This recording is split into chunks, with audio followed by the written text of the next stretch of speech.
नमस्कार विद्यार्थी मित्रांनो, आज आपण इयत्ता 9वी गणित भाग 2 प्रकरण 3 त्रिकोण सराव संच 3.1 याच्या आधीची उदाहरण आपण सोडवलेली आहेत. 3.1 मध्ये 1 2 3 4 5 उदाहरण आपण याच्या आधीच्या व्हिडिओमध्ये सोडवलेले आहेत. तुम्ही यूट्यूबवर जाऊन बघू शकता. आता आपण 6वं उदाहरण सोडवतोय. आकृतीमध्ये रेषा AB समांतर DE.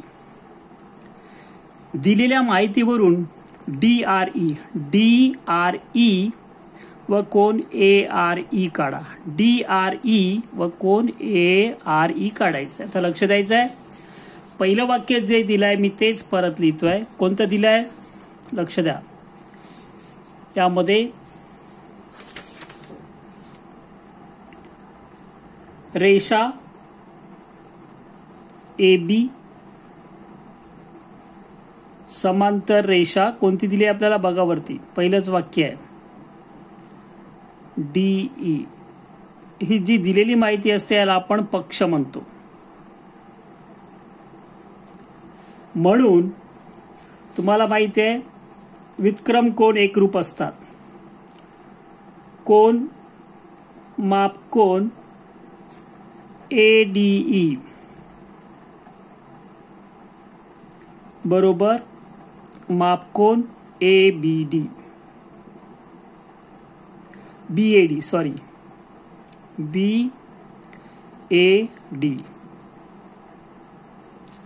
व्युत्क्रम कोन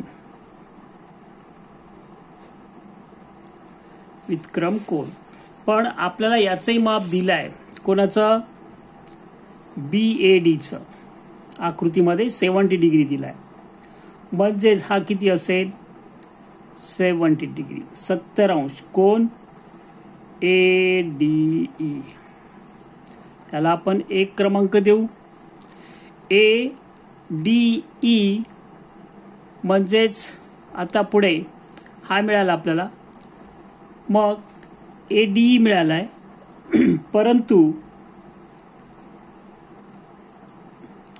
कोन ARE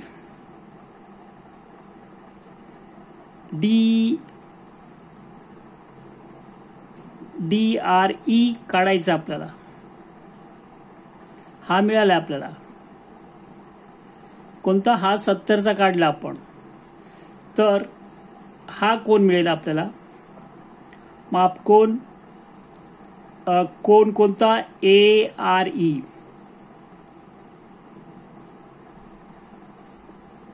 त्रिकोण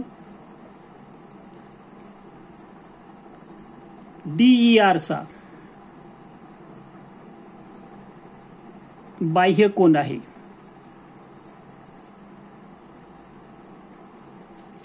म्हणून काय लिहिणार आपण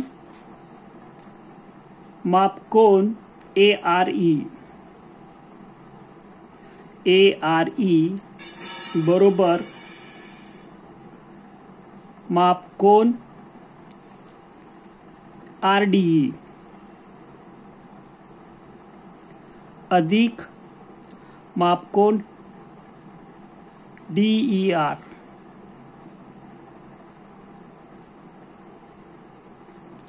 हे जे आहे इथे तुम्ही लिहू शकता ADEचं RDE करू शकता. याचा RDE करून घ्या. मग इथे RDEचं माप आपण लिहिणार किती 70 अंश अधिक 40. दूरस्थ अंतर कोनाचे प्रमेय ARE. मापकोन ARE आपल्याला मिळाला किती 110 अंश. आता एक राहिला आपला कोणता हे रेषीय जोडीतील कोण आहेत. हा 2 परंतु कोणता ARE दिसतोय आकृतीमध्ये. सॉरी दिसत नसेल तर बघा जरा. आपण काय केलं व्युत्क्रम कोन लिहिले. D70चा काढला. हा आपण फक्त समजासाठी लिहितो फिगर मध्ये. हा 70 तर हा 70. मग हे 2 कोन माहिती झाले. हा बाह्य कोन या दोघांच्या बेरज एवढा. म्हणजेच ARE झाला 110 अंश. ARE बरोबर ARE अधिक कोणता DRE. DRE बरोबर 180 अंश, कारण रेषीय जोडीतील कोन. म्हणून मग यांची आपण माप लिहू. यामध्ये ARE काढायचं का आपल्याला? काढल्यावरती 110 अधिक DRE काढायचं आहे. DRE बरोबर 180 अंश. मग माप कोन DRE हा इकडे वजा होईल. 180 वजा 110 म्हणजेच माप कोन किती येईल तो? DRE बरोबर 80तून 10 गेले 70, 100 मधून 100 गेले. आपल्याला काय विचारलं होतं, काय काढायचं होतं ते परत लिहू पाहिजे. तर म्हणून माप कोन DRE बरोबर 70 आणि माप कोन कोणता? वरती बघा ARE किती काढला आपण? 110 अंश. यानंतर पुढचा प्रश्न घेतोय मी, लक्ष द्यायचं आहे. 7वं उदाहरण आहे.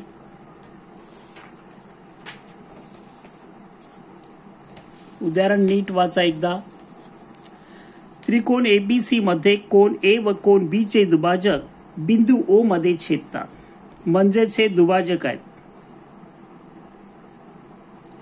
याला आपण XX म्हणू आणि हे YY म्हणू. जर कोन C हा दिला आपल्याला 70 अंश. मग पुढे लक्ष द्यायचं आहे. रीतमध्ये मापकोन ACAO,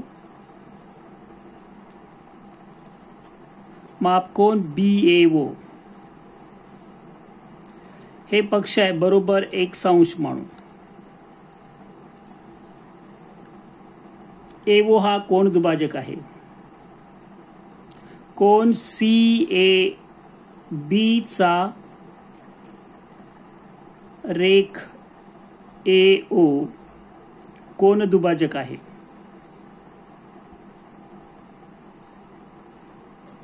याला एक क्रमांक दिला आपण, हे XX मानले. तसेच कोणता कोन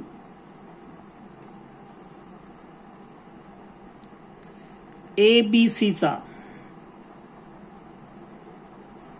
रेख BO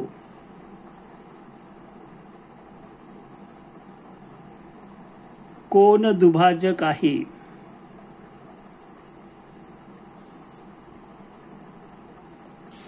म्हणून काय होईल, ABO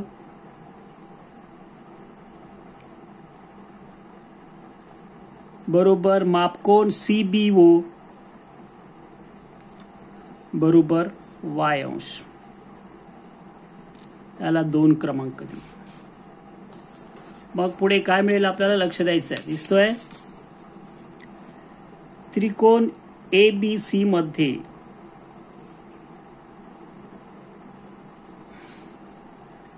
मापकोन A अधिक मापकोन B अधिक मापकोन C बरोबर 180 अंश.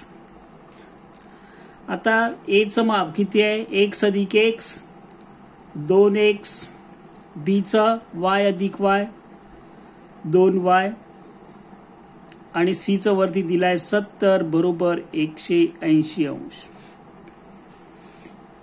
पुढे या दोन्ही मधून x सामायिक काढला आपण, तर असं राहील 2 वेळा x अधिक y बरोबर 180 वजा हा 70 इकडे केले आपण, म्हणजेच एक्स अधिक वाय दिसतोय बरोबर किती 110 यांची वजाबाकी आणि हा 2 इकडे भागाकारात केला म्हणून एक्स अधिक वाय बरोबर किती 55 अंश. एक्स अधिक वाय बरोबर किती 55 अंश. याला आपण क्रमांक देऊ 3. आता काय काढायचं आपल्याला प्रश्नाकडे नीट जा. ए व बी चे माप ए व बी या त्रिकोणामध्ये छोट्यामध्ये बघायचं. त्रिकोण ए व बी मध्ये माप कोण ए किंवा तुम्ही 3 अक्षरी लिहू शकता. लक्ष द्यायचं आहे. माप कोण ओ ए बी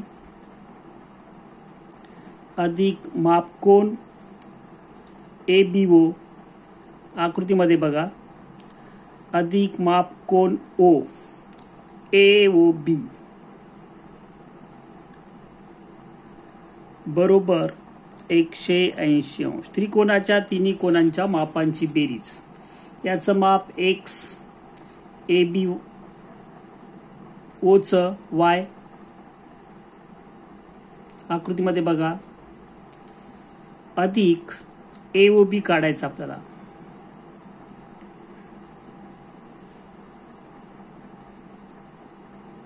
या दोन्हीला जर आपण कंस केलं तर वरील प्रमाणे 3 वरून काय मिळेल 55 अधिक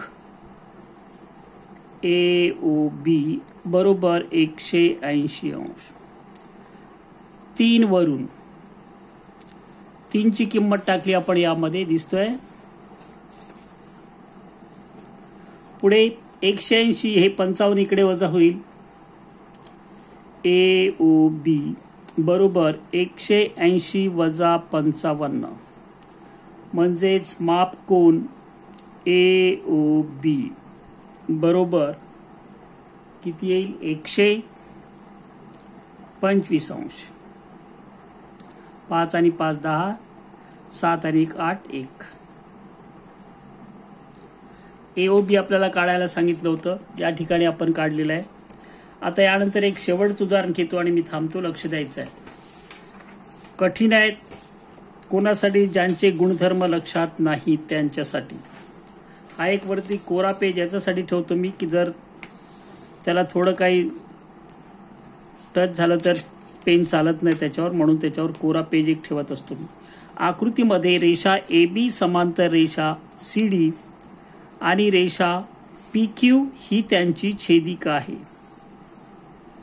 किरण पी टी आणि किरण क्यू टी हे अनुक्रमे बी पी क्यू आणि पी क्यू डीचे दुभाजक आहेत. मग सेम करायचं आपल्याला. याला एक्स एक्स याला वाय वाय.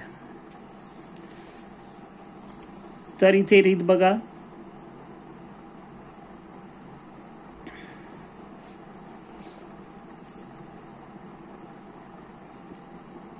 किरण पी टी व आणि किरण क्यू टी जसं वाक्य दिलंय पहिलं हे अनुक्रमे कोण बी पी क्यू आकृतीमध्ये बघा व कोण पी क्यू डी चे दुभाजक आहेत.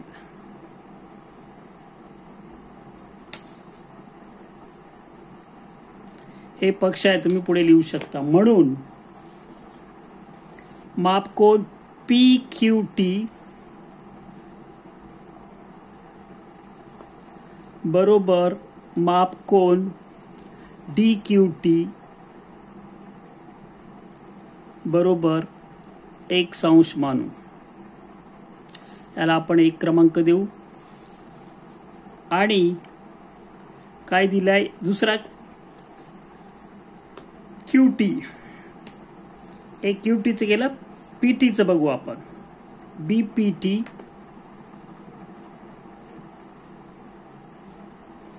बरोबर मापकोन QPT. कसंही लिहू शकता तुम्ही. बरोबर y अंश कोन दुभाजक आहे म्हणून. आता लक्ष द्यायचं आहे. पहिलं वाक्य आहे रेषा ACD कोणती AB समांतर रेषा CD आपल्याला दिलाय वरती. पहिलंच वाक्य आहे पक्ष म्हणून आंतरकोन मापकोन BPQ अधिक मापकोन PQD आकृतीमध्ये बघितल्याशिवाय कळणार नाही. 180 अंश. कारण आंतरकोन हे वाक्य महत्वाचं आहे. कारण याला आंतरकोन परस्परांचे पूरक कोन असतात. त्या दोघांची बेरीज 180. BPQ बघा आता. BPQ हा कोन जो यामध्ये y अधिक y आहे म्हणजे 2y. आणि PQD याच्यामध्ये x अधिक x म्हणजेच 2x 180 अंश. मग इथे 2 जर आपण सामायिक काढलं तर x अधिक y. x आधी लिहिलं मी, काही फरक पडत नाही. आणि म्हणून x अधिक y बरोबर 180/2 म्हणजेच किती होईल 90 अंश. याला दिला मी क्रमांक 3. कोणता x अधिक y. मग आकृतीमध्ये बघायचं त्रिकोण. हा छोटा त्रिकोण दिसतो PQT. त्रिकोण PQT मध्ये आता मी एकच अक्षरी लिहितो किंवा 3 अक्षरी लिहितो. मापकोन PQT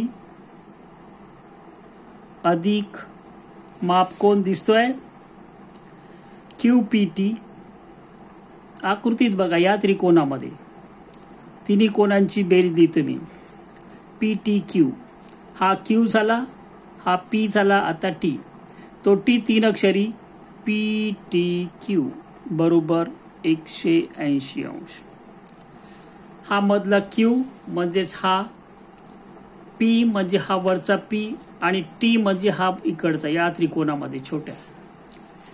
PQT बघा आकृतीमध्ये दिसतोय PQT X अधिक QPT Y अधिक मापकोन PTQ आपल्याला काढायचा आहे. हा त्रिकोणाच्या तिन्ही कोणांच्या मापांची बेरीज. अंडरलाईन याच करायची नाही, पण वरती बघा आपण काढल्याचं 1 मध्ये x अधिक y 90 अधिक मापकोन PTQ बरोबर 180 अंश. आणि म्हणून मापकोन PTQ 180 वजा 90 बरोबर 90 अंश. हे आपलं साध्य होतं. वरती लिहायला पाहिजे होतं मापकोन PTQ किंवा साध्य मापकोन PTQ काढा, पण ते विचारलंय आणि आपण हे काढलेलं आहे. या ठिकाणी मी थांबतो मित्रांनो. आकृतीकडे लक्ष दिलं तरच हे उदाहरण कळणार आहे, नाही तर कितीही पाठ केलं तरी लिहिता येत नाही. कारण परीक्षेत ऍक्टिव्हिटीमध्ये तुम्हाला कृती याच्यामध्ये वेगवेगळे त्रिकोण देऊ शकतात, वेगवेगळी नावं बदलून येऊ शकतात. तेव्हा त्यासाठी तुम्हाला आकृत्यांचे गुणधर्म समजणं फार महत्वाचे आहे. आकृती बघा, परत परत सराव करा. माझे व्हिडिओ कायम तुम्ही शाळेत आहे तोपर्यंत असणार आहे, पुढे कधी लागले तरी असणार आहे, 3-4 वर्ष तरी. फक्त शोधायचं कसं हा एक प्रश्न आहे. प्लेलिस्टमध्ये जायचं. मी प्रत्येक वर्गाची वेगळी उदाहरणांची प्रकरणासहित वेगळी यादी बनवलेली आहे. ती यादी तुम्हाला शोधता यायला पाहिजे. बघत राहा. Best of luck.